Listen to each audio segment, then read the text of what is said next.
How do you feel about Iraq, Iran, Afghanistan, Libya? And then there was a long sigh. War question.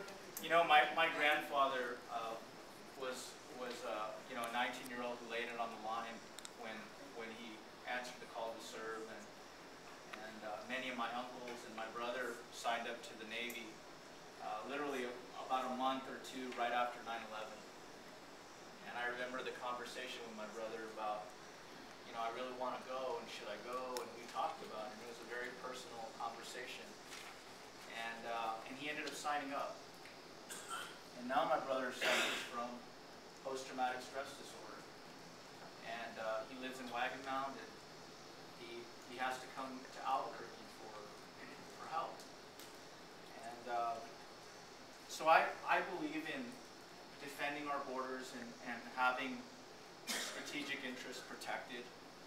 And I believe that when you're the big guy on the block, there is a certain responsibility that we carry to the world. However, you know, I'm very concerned that we have neglected a lot of priorities in this country, like our safety net. And many of those great Americans that are sacrificing right now are coming to a safety net that isn't necessarily protecting them as well. And that's very ironic and tragic. As far as specific policies, I'm glad that we're drawing down the troops in Afghanistan. It's a very dangerous area. I'm glad that we are taking an approach that we can never go it alone anymore. The cowboy diplomacy is something that we have to put away as a dark chapter. Our preemptive policies that we preemptively strike and get involved, and I hope that that never reemerges. So I think we have to have a much more cautious approach. I don't think we can have conflicts of convenience, and we have to set the standard higher before we commit troops.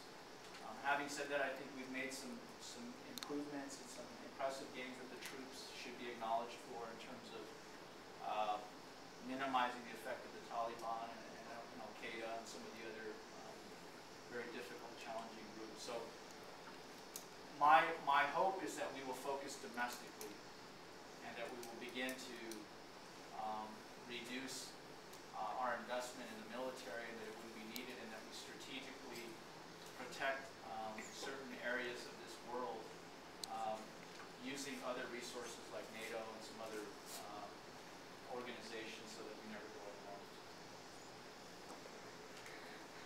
Okay, Rob, make it good question.